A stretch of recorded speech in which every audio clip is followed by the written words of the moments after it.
What's going on, CSL? We are back with another episode of the CSL Podcast, videocast, whatever you want to call it.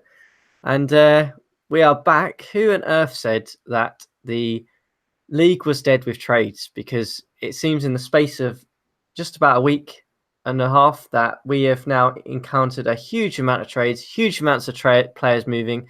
And to help me try and break this all down is one of our regulars on the podcast, the commissioner of the league himself, Miles. You've been pretty active in this.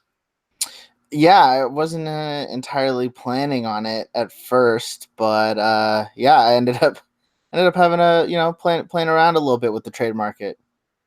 Playing around, you certainly did. That's one of an understatement, I think. But we'll come back to your trades later on and get your breakdown of where you are and where Denver are going with the trades that you've made. But first of all, I think it's a good place to start with one of the smaller deals that happened in the league a little while ago now, but one that concerned two teams that we probably haven't talked about a lot on this show, really.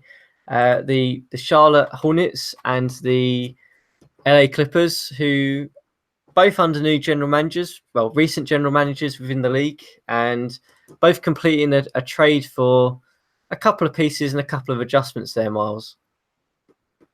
Yeah, I mean, Charlotte and the Clippers have both kind of been in tough spots, devoid of talent and just, I think I'm not going to go so far as to say the victims of bad management. It's just they haven't had the tender love and care that other organizations have had, and I think both the Charlotte GM, his name's Dejan. I'm not even going to try to say Ozymandias. I don't know. I know that's like a show or something. I have no idea what it's from. And then Dylan.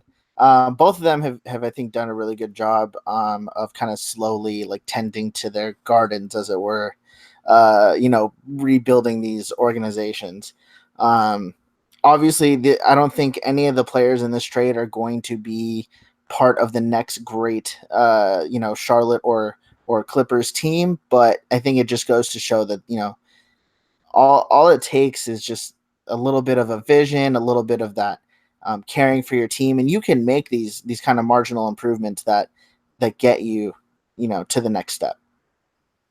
Yeah, absolutely. And it was interesting listening to your episode that you did with Dylan, and fantastic to hear a little bit about the origins of the league. And if anyone hasn't watched that, go back and watch it, because it is an interesting insight into how the league started, really, and where we are now. But as you mentioned, the Clippers sort of have been sort of wobbling around since Black Ice left for Toronto, and Dylan's kind of come in and is trying to settle the ship a little bit. And I'm sure we'll talk about him a little bit later on with another trade that they pulled off with yourselves. But just on the Charlotte Hornets, obviously sending away Kanter and a second round pick to pick up two probably undervalued players, would you say?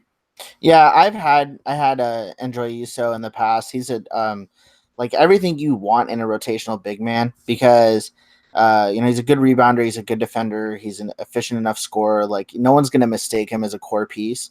But he's the type of player that he could. I think if you had the right lineup, he could be the fifth starter. But obviously, his best coming off the bench as a big man. And I think Barnes is a very versatile player that kind of suffers from the overpaid syndrome. Like, there's a lot of players who get underrated only because they got overpaid. And Barnes was one of them. Barnes was overpaid on his last contract, probably overpaid on this contract too. But he brings a lot of things to the table, and you can play him at both forward positions. And I think that, there's a role for him on a winning team. Yeah, I mean, I certainly like Harrison Barnes, and I agree. He's probably one of these players who contracts haven't really helped his value in the league.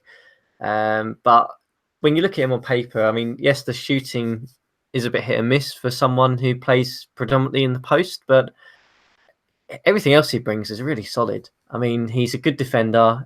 He can, get up there and, be solid enough on the boards, and doesn't necessarily turn the ball over a lot. And he brings a lot to the game. And I think in terms of him versus Kanter, I mean, Cantor's a bit more of a defensive liability, so probably a little bit of a swap there. And I mean, looking at the Hornets, so at 17-34, they're obviously not going to make the playoffs. But what do you make of that starting five they've got going forward? I mean, to me, that's pretty well balanced on paper.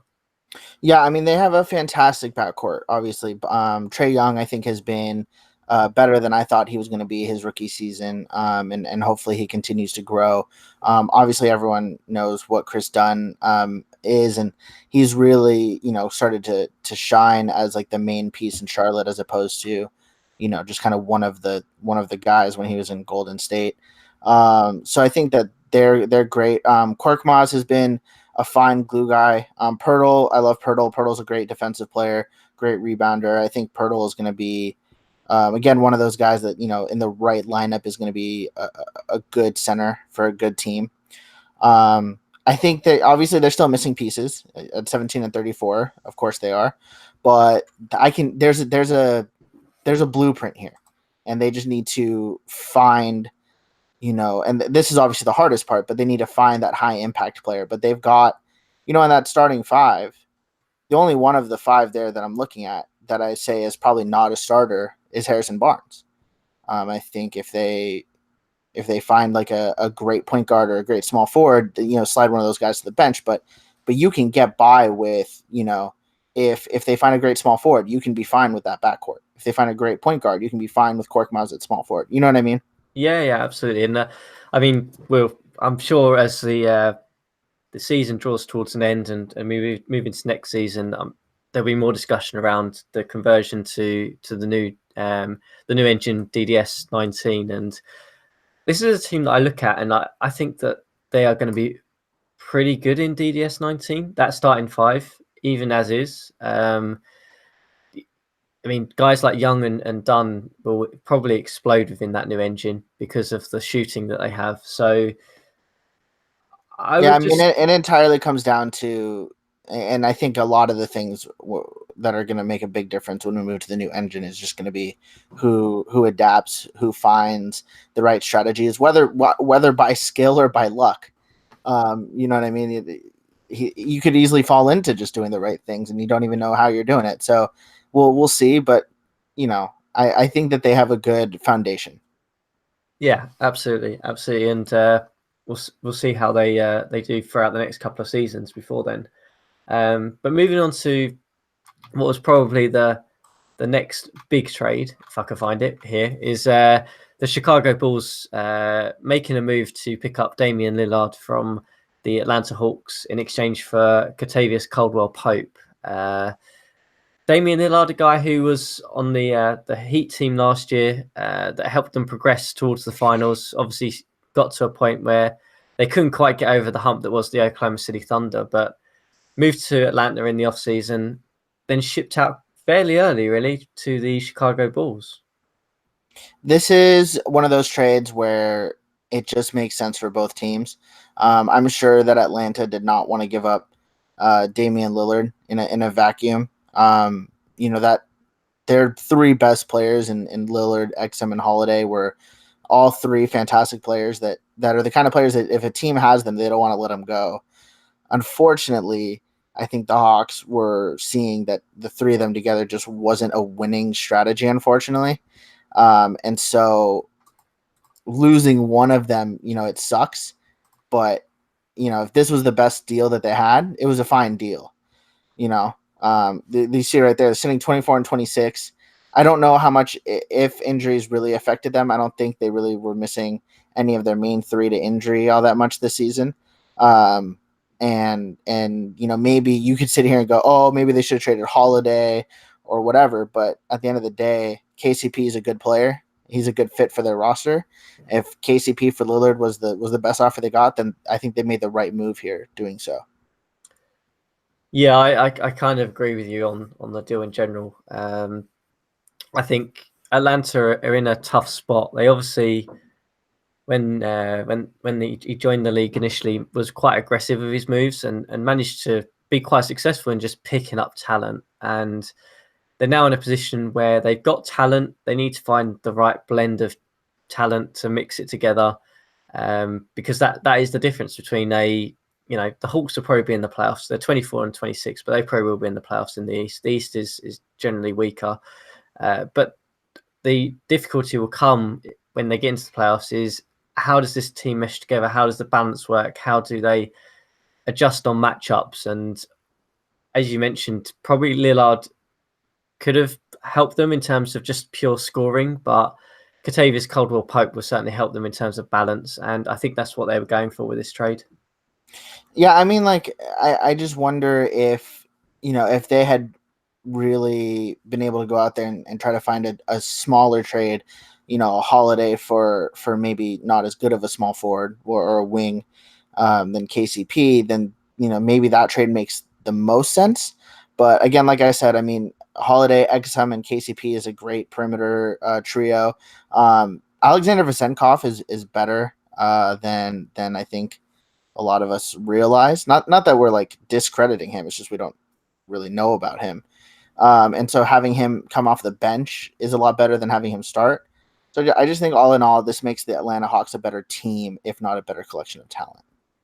Yeah, I agree. And I think it'll help them in terms of their win-loss record. And certainly when they get into the playoffs, they can be a dangerous matchup for anyone because those three guys can rotate around those positions and can make it a matchup nightmare for anyone. Yeah, we could easily see in the right circumstance a lineup where XM comes off the bench and KCP moves over to shooting guard because they're playing a team with a dynamic offensive shooting guard, or they could do all kinds of things. Not as much as they were able to before, but they still can be flexible, and I think that's important. Yeah.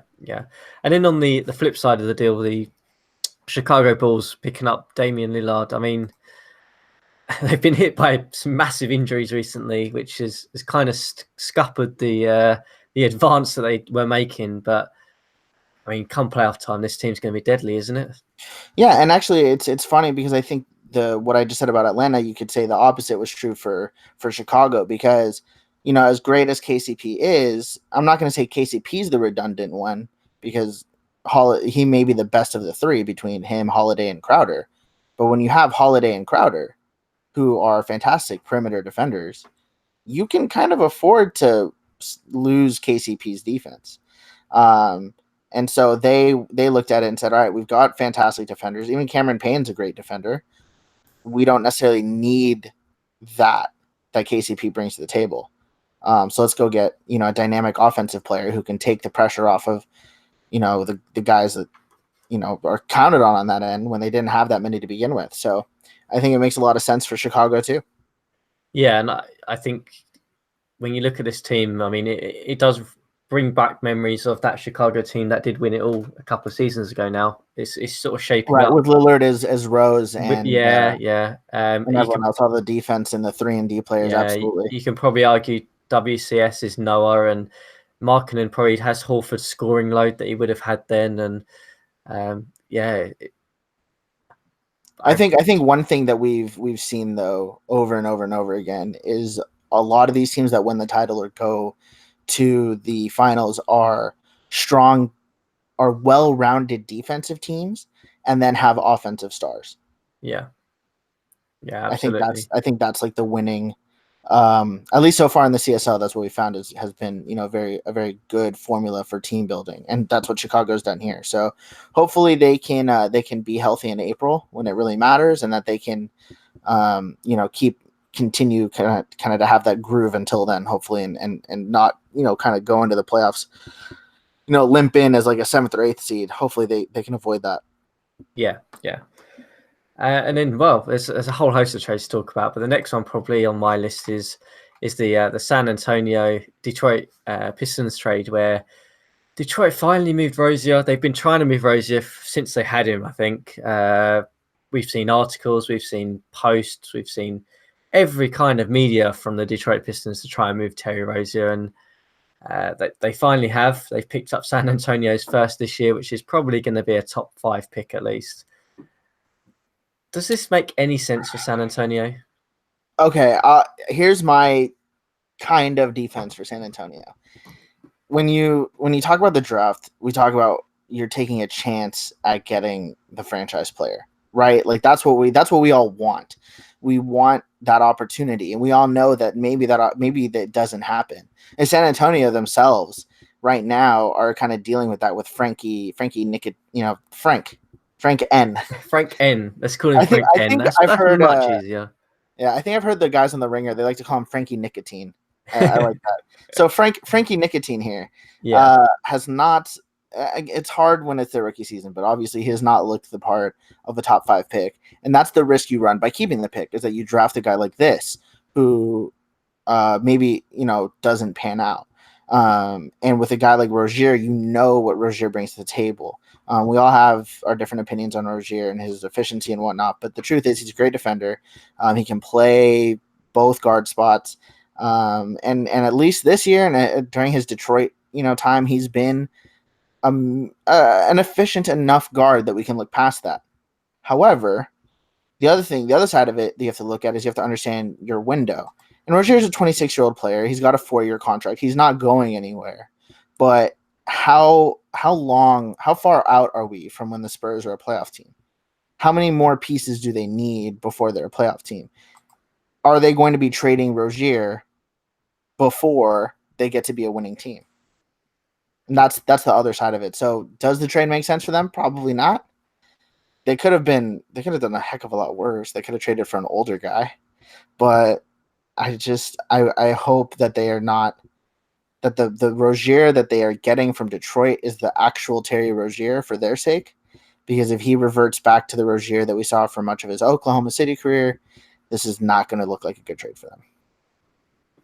No, I find it very difficult to support the San Antonio Spurs on this trade, and the reason is because if you look at Rozier when he was at OKC, he was surrounded by a lot of players who had basically could take a lot of the scoring load on, and that kind of meant that his efficiency was very up and down because he was basically off the bench a lot of the time and not really with good quality personnel. He's going to a team where the quality of personnel is massive. It's just so vast in terms of looking. You're either playing with talented rookies and experienced Mike Conley, or not a lot else really. So I look at this and I think Detroit have just maximised the value of him. I mean, they put him in their system. He worked. His shooting went up a little bit. He was taking a ton of shots, getting points, and they basically cashed in on him. And yet again, the Pistons will still be a playoff team, and yet again they'll pick up a top pick. So I find it very hard to support San Antonio on this. I hope it does pan out for them, as you said. They kind of need it to work because they are taking a massive gamble here. Because yes, we know the draft this year is not as strong as last year's, but even so, in the top 5, you're still going to get a good starter at worst case scenario. And for me, they've just traded what would be a cheap good starter for them for someone who essentially is a good starter, probably not an all-star in my opinion. Yeah, I mean, if you really boil it down, here's the thing: Detroit is a no-brainer. Detroit doesn't need Rozier to be a great team. There's not a whole lot of risk there for them, and then that gets them the top pick, which will help prolong their run. Phoenix did the same thing, trading Bledsoe and MKG and still being a 50-win team. Detroit understands, what they need and what they don't need, and with their depth, they don't need Rozier. The Spurs need Rozier to be who he's been. If Rozier can be the player he has been with Detroit and can average close to 20 points a game, if he can break 20 points a game, that'd be even better. If he can be a premier defensive player, if he can be a solid secondary playmaker from the shooting guard position, all in all, I would say that the Spurs broke even on the trade. It's hard to ever say the Spurs win this trade because obviously the ceiling on this pick that they traded is massive. Could be one of the best players in the history of the league. That's what I almost traded for John Wall. I almost, if my pick wasn't protected, I would have given up the first pick to Detroit and they would have gotten Jason Tatum. That's the risk that you run when you trade a lottery pick. The Spurs are running that risk right now, and they better pray that their pick doesn't jump into the top 3 and that the players don't turn out to be franchise stars. Because if both of those things happen to be the case, then the Spurs gave up a franchise star for Terry Rozier. Oof. Yeah, that's a tough one to swallow if you're a Spurs fan. I think tough pill to get your head around. I think, and we'll see how it pans out. And yeah, and then another trades before we talk about your host of involvements in various trades. Let's talk about the Cavaliers Jazz trade, because that was one of the other big ones, in that the Cleveland Cavaliers finally dealt Kyrie Irving, who has been with the franchise since the start, for a couple of first round picks and Steph Curry, essentially. This trade blew my mind. It absolutely blew my mind when I saw it. I could not believe what I was looking at. Why did it blow your mind? It blew my mind on what was the thing when you saw this go down? All What was right, the so thing that you instantly two thought? accounts. The first thing was, wow, the Cavs traded Kyrie Irving. I know that he'd mentioned it. I know that it had been floated out there. I know that it was a possibility, but it's still, when you're looking at one of the few guys who's been with the team for so long and has been the centerpiece of that team for so long, it's hard to see Irving. It would be just as shocking to see Anthony Davis get traded. It was just as shocking to see Eric Bledsoe get traded. It's just, these guys have been such the identity of a team that it's weird to see. The other thing is, they got 3 first-round picks for Kyrie Irving. And say what you want about where those picks are going to end up, you don't see that many picks get dealt in trades very often, especially with absolutely none of those picks are protected. That's not usual. That's not typical. And so seeing that, it's a ballsy move from both organizations. It's incredible. Yeah, I mean, the initial thing I thought of when I saw this trade go in was that it finally confirmed for me that the Cleveland Cavaliers was the Blake Griffin franchise, not the Kyrie Irving franchise. In that, I always had it in my head that Blake Griffin would be the one that would move. It would get to a point where he'd start to age. Cleveland would look at a rebuild and assess and think that Kyrie Irving, although he's older, is still a more usable player, more adaptable player than Blake Griffin. And that completely swung the opposite way. And I was shocked by that. On the other hand, you talked about the pick situation. I mean, we know Utah don't care about first round picks and they don't care about drafting. So if any team was going to throw first round picks at a star player, it was going to be Utah. But no, you're right. We don't see that very often in terms of the number of picks involved in this deal, and the level of the level of value that you get a return on someone like Kyrie Irving, who is aging. So gutsy move for both of them. I mean, if we break down the Cleveland Cavaliers side first, I think looking at that lineup now, I don't think they will miss as much as people anticipate with Kyrie Irving.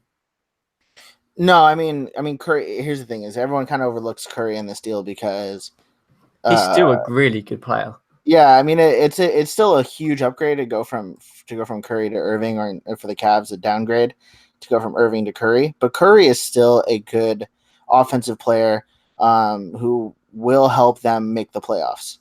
He's going to be a key part of their offense, and he along with Blake are going to lead them to the playoffs. That's going to happen. But they don't have the ceiling that they did when Irving was the main guy. Curry does not have that in him. I don't think Griffin has that in him, although we'll see. It may be that Irving's been holding Blake back. Who knows? Which, by the way, I just want to point out, you said that this is Blake's team and not Kyrie's team. I don't think that Cleveland is against trading Blake. I just don't think that they have gotten the offers that they would want to for a guy like Blake. If we're being perfectly honest, I think they would be very willing to move him if the right offer would come along. The right offer came along for Kyrie. I think that was the main difference. The right offer did not come along for Blake. But this is a great team. Not as strong as they were before, but they got Curry. Trayvon Jackson is a good backup. Guard scorer. who they also got in this Utah deal. They still have Nick Johnson. They still have Rubio. They still have Sanders. I mean, they have a solid foundation of players here. So unless they blow it all up before the deadline, they're going to be fine. They're just not going to be a title contender. Yeah, and I think one thing I quite liked about this trade though was obviously the fact that a big player did move, but the franchise that he moved from has not all of a sudden just gone right. We're just going to completely tank and go into the lottery. It's more of a trade where they've lost a little bit of value probably in the short term, but they're still going to be really competitive, and they're taking essentially a punt that whatever they do with those picks, whether they draft, whether they trade them, turn into another player who hopefully is just as good as Kyrie Irving to keep the longevity of the franchise going. That's one thing I really did like about this, is that neither team necessarily completely tanked out of the bottom. They're both still trying to go for it and still trying to make moves to compete, and it's great to see. So on the other side of it, though, the Jazz side, so you're now looking at, probably quite a deadly team.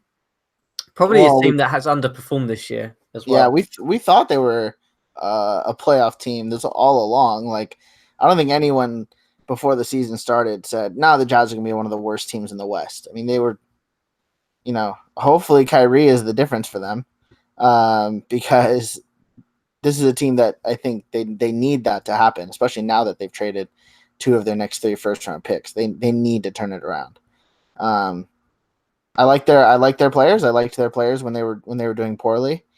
Their depth is not great, but that's okay when you have Irving and Kristaps. So hopefully those two can be the 2 stars that can lead the Jazz to victory.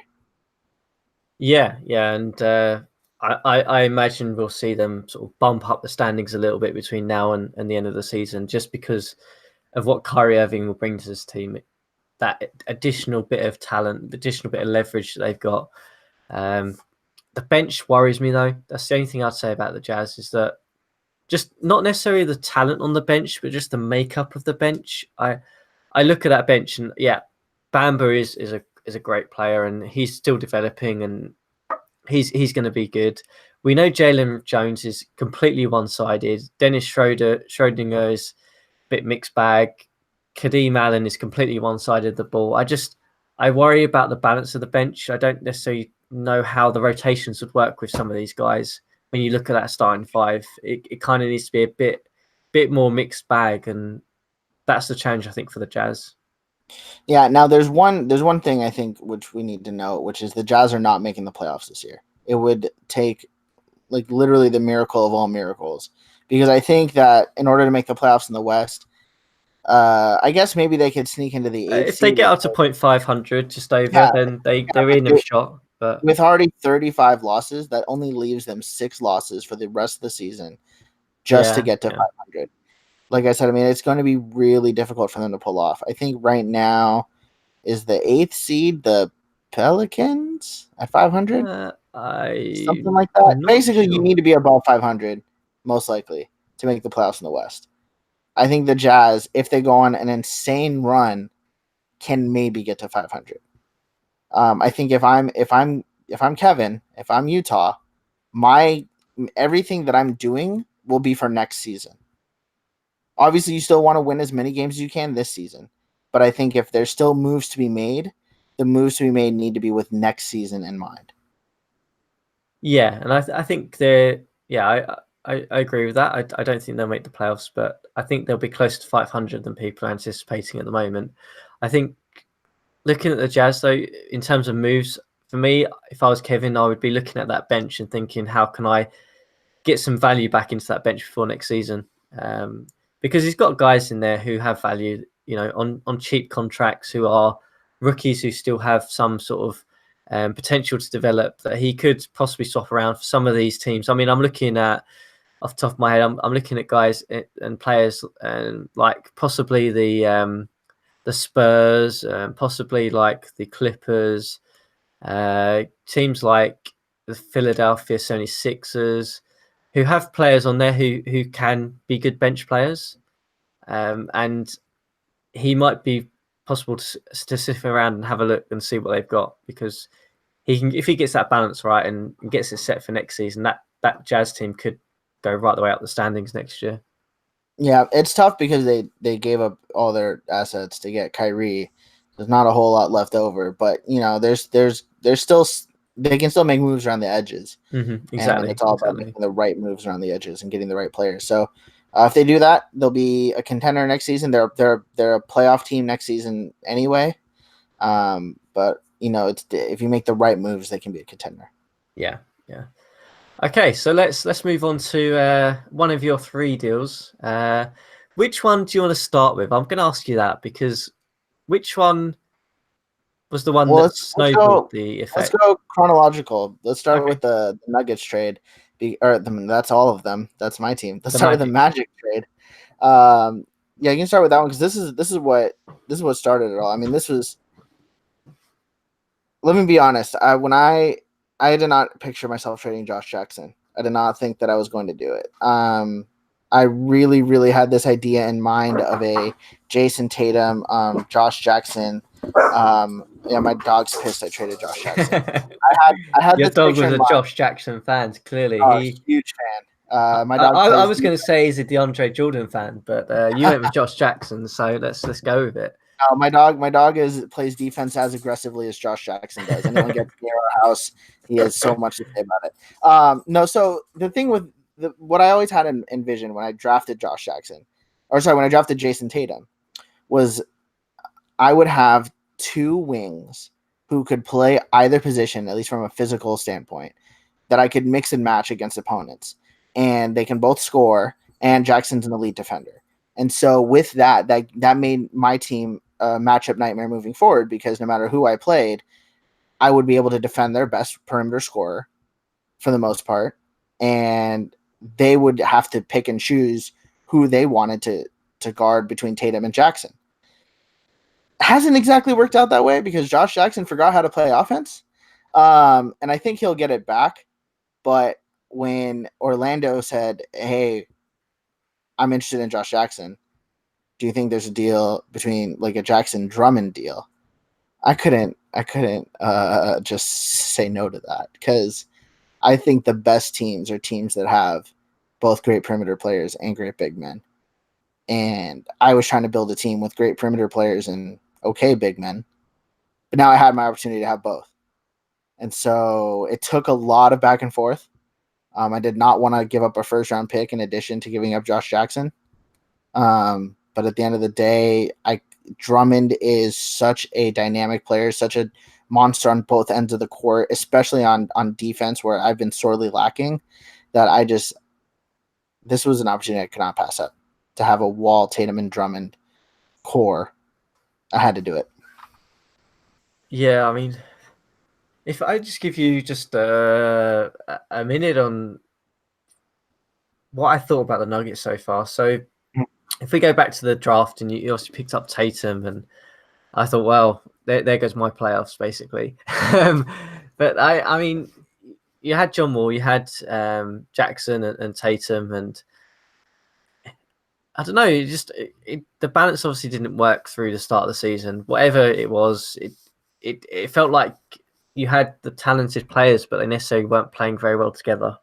Whether that was rotation or just incompatible because of the similar types of positions, similar type of requirements for them to be from a good starter to an elite player was too similar. I don't know, but I mean, the thing that your team was screaming out for was a center who at least can take some of the pressure off the wing players and at least provide you with a little bit of defense. I mean, Drummond's case, a lot of defense and a bit of offense, and then you would be set, really, because I felt DeAndre Jordan, whilst he is a good defensive player still, he's never going to be enough of a threat inside, and I didn't necessarily think you had that with any other players. I mean, you can kind of get away with that usually if you put a good defensive stopper in there. If you've got someone who plays offense who you can fill in for him, because then it mixes up and it causes a bit of foul trouble for the opposition front court players. And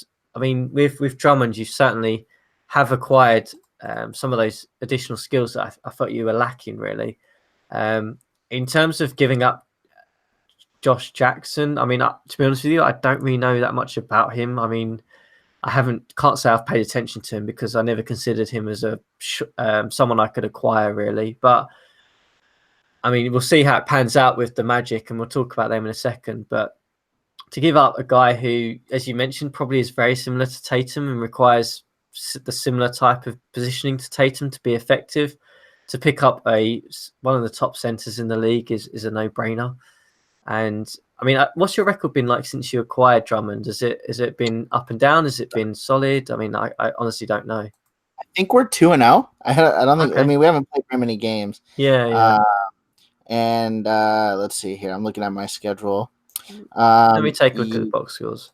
I think we're 2-0 because I think we did not. Yeah, the game we lost to you guys, which put us at 25-25. We did not have Drummond. That was the day we traded. Yeah, because I know we're playing you next, and that's an interesting one. So one of the games we won was against the Clippers. It was a road win, so there's that, but it was against the Clippers. And then we did beat the Kings at home in our first game with Drummond. And so that to me was, really the kind of the sign to me that, hey, we've got something here. Because I think, the defense that we played, I did not have very many games where I held my opponent to under 50% shooting. Yeah. Let's put it that way. Yeah.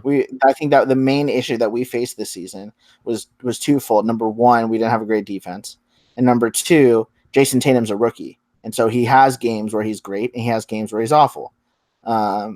Other than that, I think we've been fine. And to have a good defense now, I think is going to put us over the top because we have a great offense.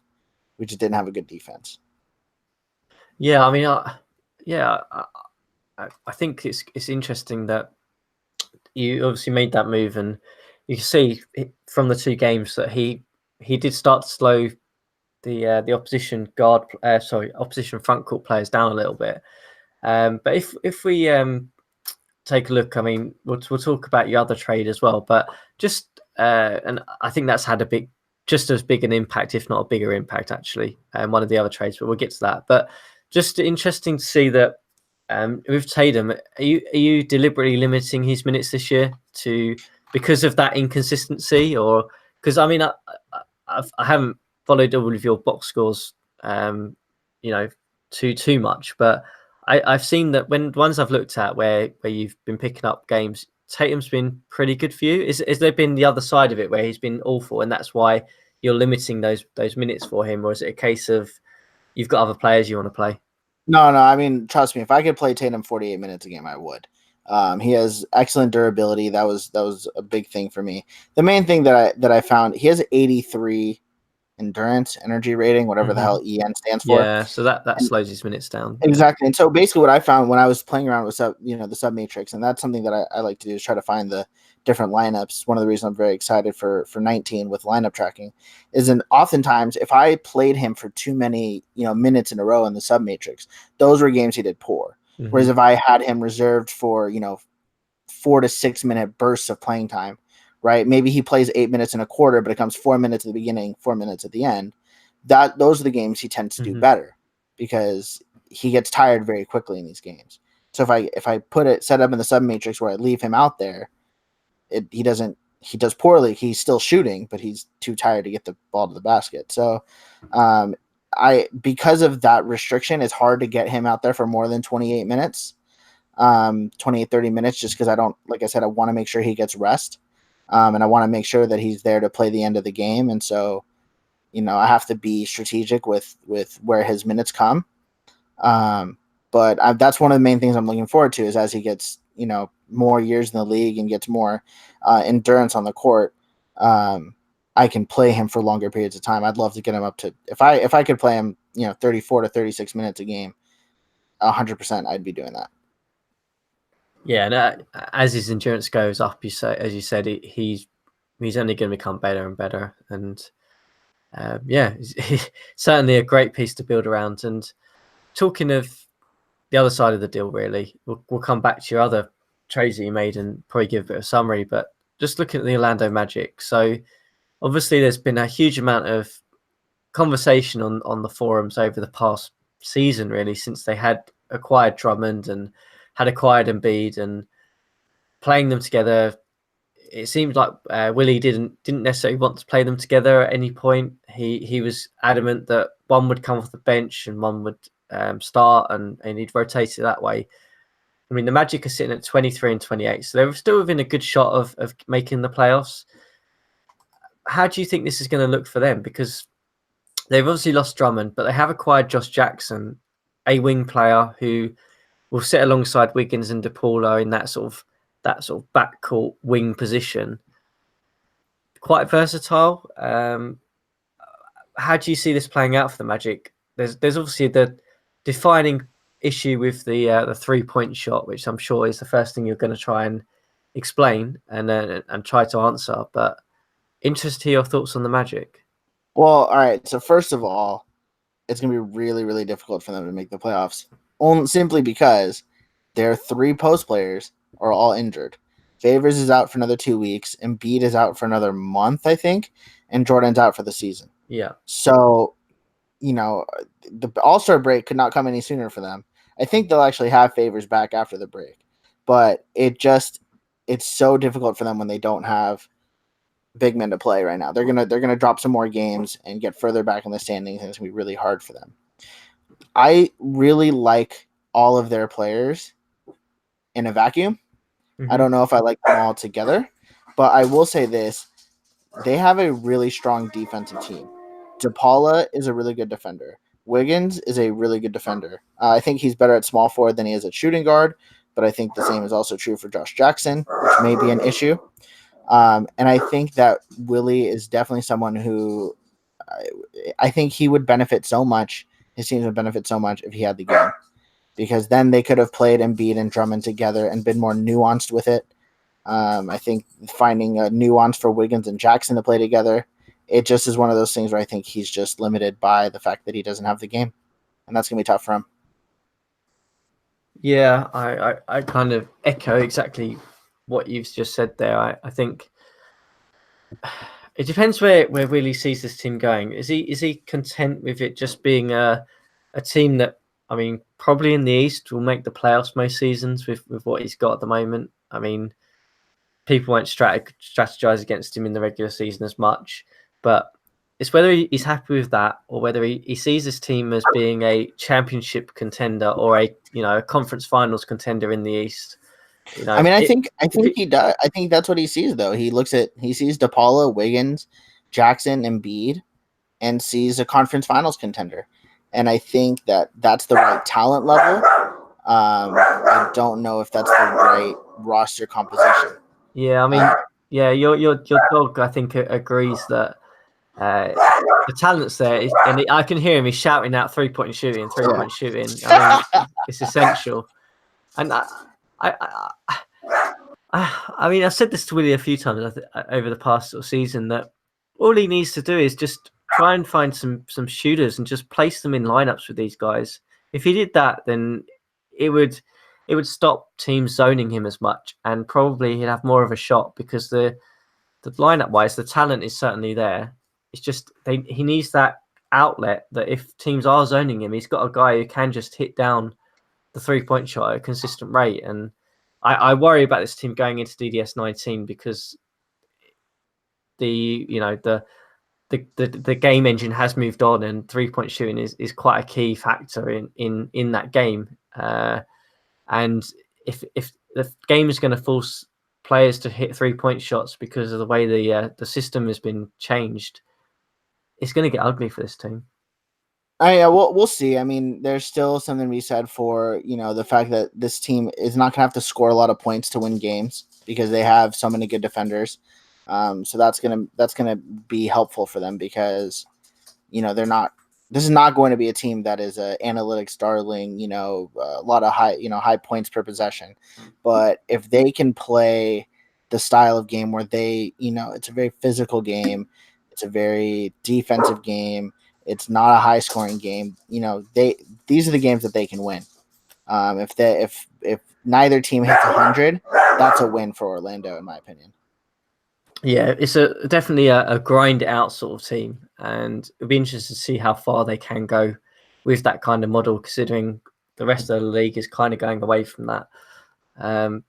We'll see how it pans out for them, but overall the trade deal kind of made sense for both sides, really, because of the directions they were going. So let's move on. What was the next deal that you had? Was it Well, so the Warriors the or was it the the Clippers? 2-part deal with the Warriors, it was really one trade that I made with the Magic. This was all one Okay. trade, and part of the whole thing with the Magic was that there were certain parts of the deal that they wanted to move on from.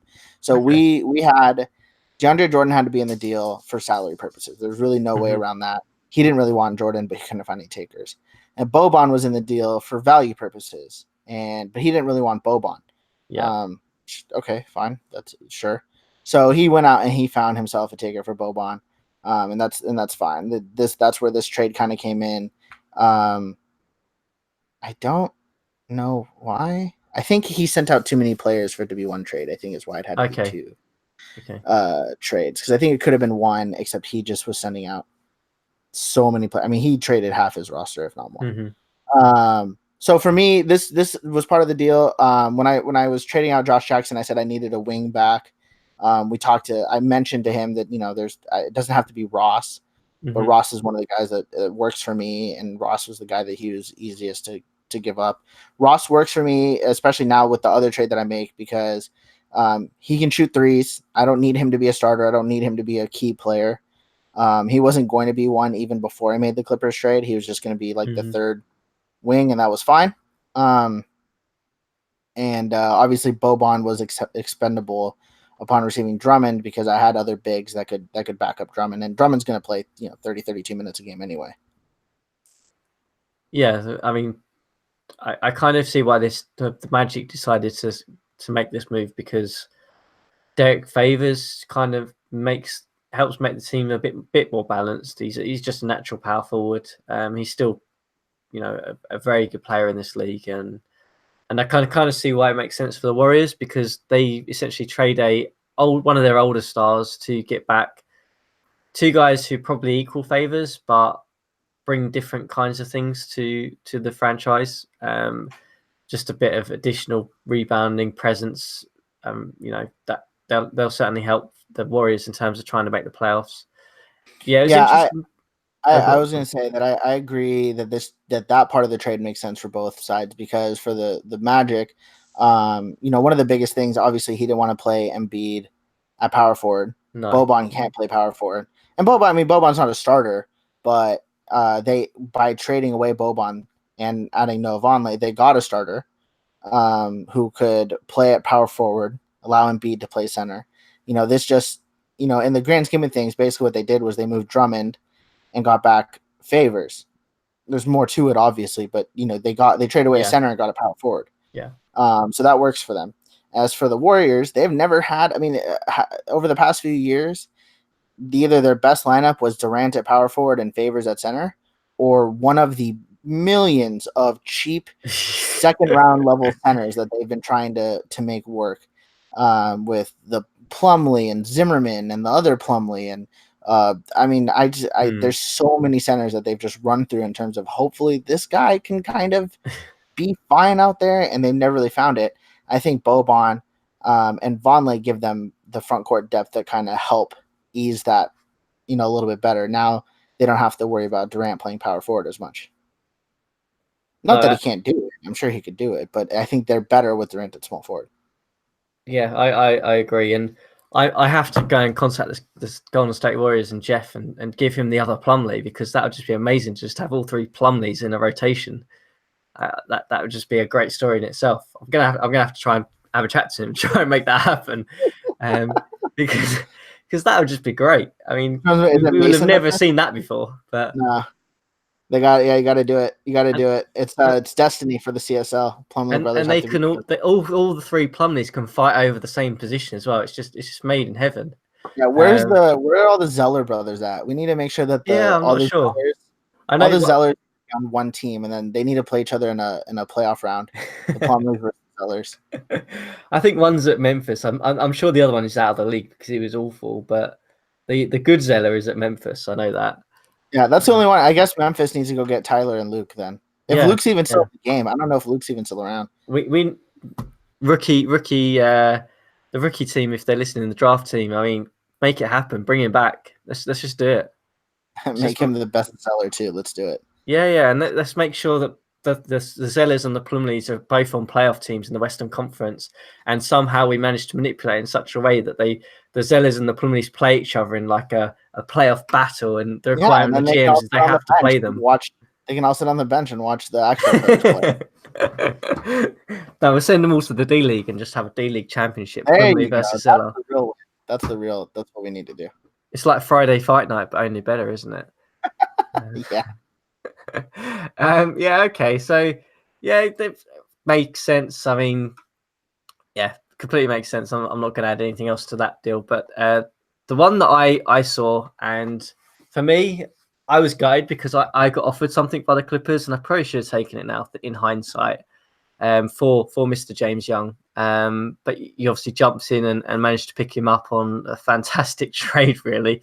But this guy, in my opinion, was the most underrated player in all of your deals you did. He is going to add so much value to that Denver Nuggets side.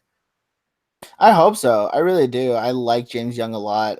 He's over the years, my opinion on him has kind of gone back and forth between okay, he's a good 6-man to he can't shoot threes to he's miscast as a lead guard, yada yada yada. There's just he's always just kind of been a solid scoring wing, and his defense is totally underrated. I mean, I was to the point that I was actually surprised when I was doing my research for this trade. I was like, oh, he's a better defender than I thought he was. Shame on me for not knowing that. I'm really looking forward to how James Young fits in. I think James Young is kind of what I was talking about earlier with the matchup nightmare, hopefully, that Tatum and Jackson would be. I think Young is good enough that he can kind of be the realization of that. He's a good defender. He's a good scorer. I can trust Young to be out there as like the main scorer when Wall goes to the bench, especially because he has the really great handles and passing. I think that was something that Tatum lacks because Tatum's not as good of a passer, but Young's got above 60 in both of those. And so that kind of gives me someone who can when Wall's out can still, lead the offense. So I just think now between Young, Tatum, Ross, and Graham, I have so many different looks that I can throw out there at the 2 guard spots or the 2, wing spots, and always have the right, always have a good variety of skill sets out there. Yeah, I mean, I think to add to that, I think obviously you mentioned a little bit earlier that Tatum, one of the flaws in Tatum and obviously being a rookie is his endurance, and he can't last out on the court for the stretches that you probably wants to see him out there for, and James Young can kind of fill that spot perfectly still with ease, really. So that's certainly going to help you, and I think James Young's an interesting case because I think his value got tarnished a little bit when he went from OKC to New York to the Clippers, and I felt like if I had to pick where his value was in Detroit, his value was a good place. OKC, it was a good place because he was, OKC were up and down, but he was still performing very well. But then I felt when he went to New York, his value just dropped off a cliff because of where New York went after that miraculous playoff appearance that they had when Phil took over. And then he obviously went to the Clippers, and that was kind of an emergency move by Black Ice, I think, at the time, because he'd obviously lost Lillard and Noel to free agency, unfortunately. And it was kind of an emergency piece just to get some talent in there. And I guess that's kind of where he ended up. And I'm shocked that his value dropped so much, really. Yeah, it was definitely a surprise to me when I saw the deal that the Clippers were looking to make. Not that I don't think Stokes is a good player. Not that I don't think Ulis is a good player. I think they both are really good role players who bring something to the table for sure. But Young is a 6-man of the year candidate. I think if a team really unleashed him, he'd be an all-star candidate. I don't know if he would make it the all-star team, but I think he'd merit the discussion at least. And so for me, it's just, Ulis obviously I didn't need for the season, considering he's out for the rest of it. Mm-hmm. And I figured like I could cover for the loss of Stokes. I have Tyler Stone. Again, I just got Drummond. I was like, you know what? I feel like I can make up for that loss elsewhere. I can't. There's nothing on my roster that even resembles what James Young could be for us. No, I think you hit the nail on the head there when you said James Young. I think is one of these players he can be a really good player in a bad team, or a great player in a really bad team, or he can be a good rotation piece in a good team. And I think that's where he is with you. I hope so. I So hope that I'm right about how he fits into this team, because I think the way I look at it is, before I always wanted to make sure I had at least one of Wall or Tatum on the court, which meant it was really difficult for me to get them on the court together. But now I feel comfortable that I can sit Wall and Tatum together sometimes, because I can have Young out there. And between the three of them, always having one on the court is much easier than making sure I always had one of Wall or Tatum. yeah, and that's certainly going to help. And come playoff time, it's going to make it easier for you to manage the rotations and get the right type of matchups that you want. So just looking at the other side of it, the Clippers side. So they deal James Young for. We talked about Tyler Ulis, who's out for the season, but he's going to come back next year. Hopefully, help the Clippers, and Stokes in terms of just a rebounding machine, but I don't think he necessarily brings much else. I mean, do you think this is just a case of the Clippers trying out a couple of different players just to see if they will fit in there long term, or is there something else that we're missing with this deal? Well, I know that the Clippers they needed to move Young, because getting Hazonia and I think having to, if Young didn't have his contract expire this summer, this deal doesn't get made. The Clippers only made this trade because it was either trade Young or literally let him walk for nothing. Mm-hmm. And so for them, they decided that it was it was better to get something than nothing for Young, which I totally understand. And they're gonna have to pay Hazonia this summer, so again, it just really, for them, it was a case of them choosing Hazonia over Young, which is what motivated the move. As for Stokes and Ulis, when I talked to Dylan about it, one of the things he mentioned is he wanted to make sure that he got a big man who he could count on defensively, and who could be good elsewhere. And Stokes is he's got a really high defense rating. We all know that the defense rating isn't the be all end all, but it does mean something. He is one of the best rebounders in the league. One of the things my team always lacked, and why I went after Stokes initially, was because we never had good rebounders. And every time I looked at the top rebounding players across the league, Stokes was always at or near the top. So, I mean, Stokes probably makes more sense on a contending team than on a team like the Clippers. But if he has future plans to be a good team, Stokes could be part of that. Yeah, and I think it kind of makes sense if they're going to keep Hazonia longer term, which I guess they are planning to do, and probably try and build something around him, that it makes sense to move Young on. Yeah, interested to see how it moves. I mean, the Clippers to me have got a lot of players who this is kind of like last chance saloon for them in terms of getting a good contract again, or just staying in the league. I mean, guys like Harry Giles, who still needs to develop, but I mean, who else is going to give him a contract other than the Clippers? I mean, and then you've got guys like Harkless, who still need to prove that they've got value to get their next contract.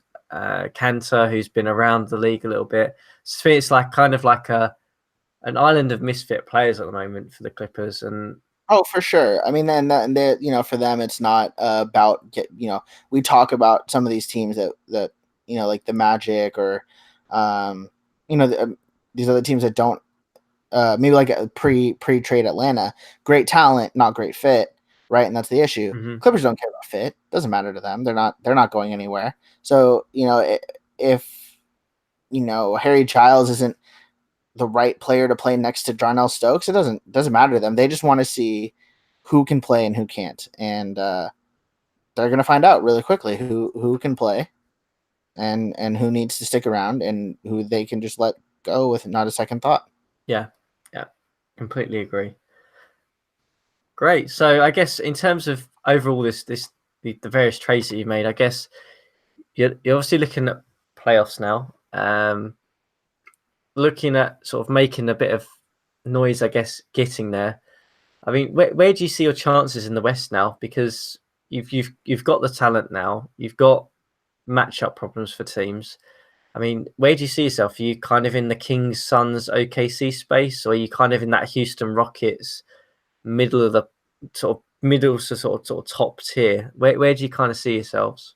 Um, I can't put myself in the Kings Suns stratosphere, because in order to compare yourself to those teams, I think you've got to prove it. You can't just say, "Oh yeah, no, I'm as good as the Suns." Like, no, like no, you gotta show that you're that good. So, I think that we're a team that can be a contender. I think we have a very real chance at making the finals this year, and hopefully in future years as well. I think it just comes down to how everything shakes out for us. Hopefully, we can get to a spot where we can avoid playing the Kings or the Suns in the first round.